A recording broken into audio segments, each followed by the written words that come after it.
केंद्र को स्थापित को लेकर के विशाल जनसंख्या के रूप में उपस्थित हुए इन सभी को मेरी ओर से पहले तो राम राम। एक बार जोर से नारे लगाएंगे, भारत माता की, भारत माता की, गोरगुंडा वाली माता की, गोरगुंडा वाली माता की।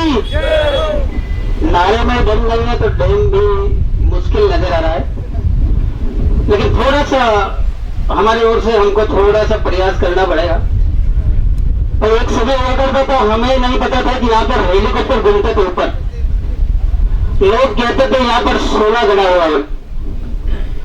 सोना निकालने के लिए यहाँ पर लोगों ने एक हमारे बीच में एक डैम डाल करके सर्वे कर लिया। उस समय हमको जानकारी नहीं थी हमारे बीच में डैम बनने में। डैम बनाने के उद्देश्य से हमारे बीच में सरकार के उद्योगपतियों ने हमारे यहाँ पर आदिवासी लोगों को विस्थापित करने के उद्देश्य से हमारे लोगों को सर्वे करवा करके यहाँ पर सीमित किया गया और उनको बताया कि यहाँ पर तो सोना है, ताकि किसी को जज नहीं हो कल उठ करके यहाँ पर डैम बने। आज जब डैम बन रहा है तो इस डैम से हमारे प्रकृति से जुड़ा आदिवासी एक मछली की तरह तड़प रहा है और वो अपनी मां से बच्चे को अलग करने की रूपरेखा को देख चुके हम लोग आदिवासी, और उसी तरह से हमारा आदिवासी प्रकृति को छोड़ना नहीं चाह रहा।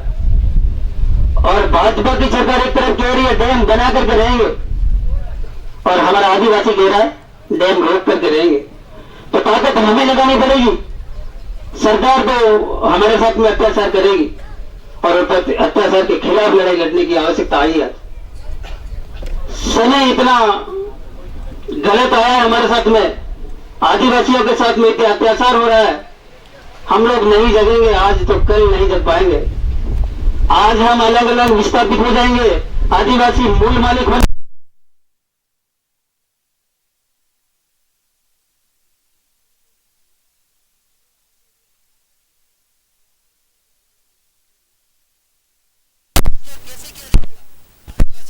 करने के लिए एक ही उद्देश्य रखा उन्होंने कि आदिवासियों को विस्थापित करो और हम वहां के मालिक बन जाएंगे और आदिवासी हमारा नौकर बन जाएगा। आज आदिवासी मालिक बना हुआ है और हम आदिवासी मालिक बन करके हमारे बीच में आने वाले बाहर के लोगों को हम पनाह देते हैं और उन लोगों को पनाह देने के बाद में हमारे साथ में वो पनाह देने वाले लोग हमारे बीच में एक योजना बनाते हैं और कहते हैं यहाँ की प्रकृति कितनी सुंदर है, इस प्रकृति का सौंदर्यीकरण के बीच में आदिवासी नहीं हमें होना चाहिए। उस उद्देश्य से हमारे आदिवासियों के साथ में धोखा करने के जाल डाली जा रही है और यहाँ से हमारे आंखों के सामने पानी जाएगा मारवाड़ और हम आदिवासी देखते रह जाएंगे और उस आदिवासियों को विस्थापित कर दिया जाएगा।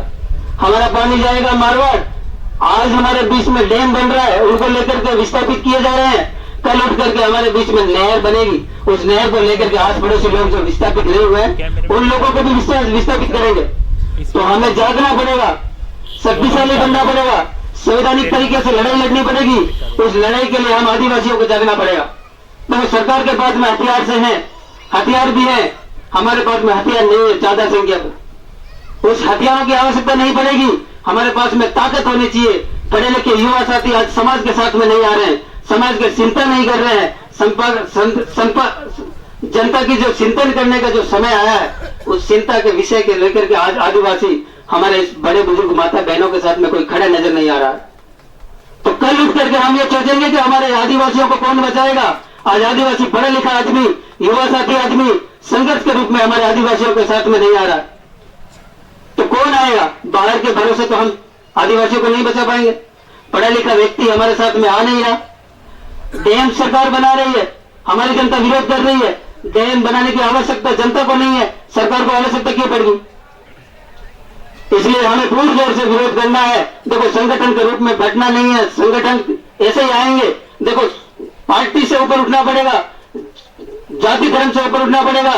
उन सब चीजों को छोड़ने के बाद में हमें हमारे समाज के लिए एकता के रूप में खड़े होना पड़ेगा और समाज हमारी रहेगी तभी हम उनके बीच में सरपंच बन पाएंगे, एमएलए बन पाएंगे, एमपी बन पाएंगे, मुख्यमंत्री बन पाएंगे, हमारी जनता को बचा पाएंगे।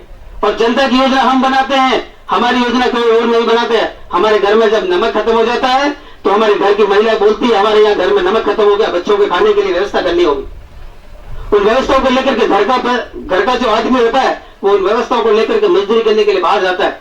हमारे यहाँ पे डीपीआर बनाई गई, अभी कांति भाई ने बताया मेरे को कि डीपीआर जब तैयार हुआ था उस समय हम लोगों को नहीं पता था। हमारी योजना है, हमारा लीडर बनाता है, ना कि कोई सरकारें बनाती है।